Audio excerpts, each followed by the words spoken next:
dilaksanakan. Saudara Wakil Wali Kota Banda Aceh, Zainal Arifin, mengajak semua pihak khususnya umat Islam untuk menjadikan Ramadan sebagai sarana membersihkan jiwa dari segala perbuatan buruk.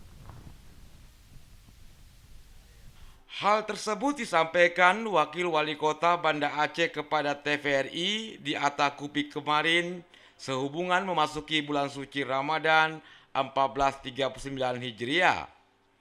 Didampingi sejumlah pejabat Temko, Wakil Wali Kota Banda Aceh berharap Ramadan ini dapat menumbuhkan sikap sabar dalam menahan segala kesengsaraan atau penderitaan.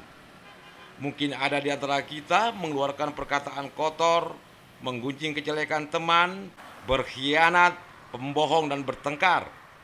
Oleh karenanya pada bulan yang penuh rahmat, maghfirah dan berkah ini, mari kita bersihkan jiwa agar suci dari perbuatan tercela. Ibadah puasa dengan salah satu hikmahnya mencegah hawa nafsu amat penting untuk meningkatkan keimanan dan ketakwaan.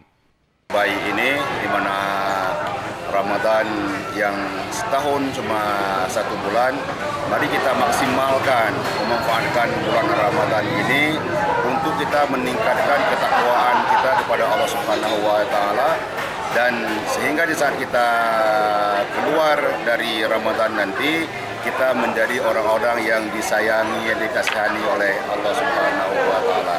Kenapa kita telah mampu mendapat rahmah, maghfirah dan azqun minan nar.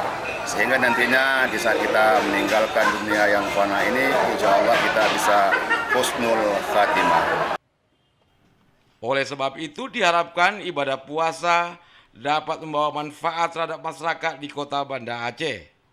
Ibadah puasa dapat mendidik umat memiliki sifat yang amanah, jujur untuk menjauhi perbuatan yang mungkar walaupun kerasnya dorongan hawa nafsu. Tim Liputan TVRI melaporkan.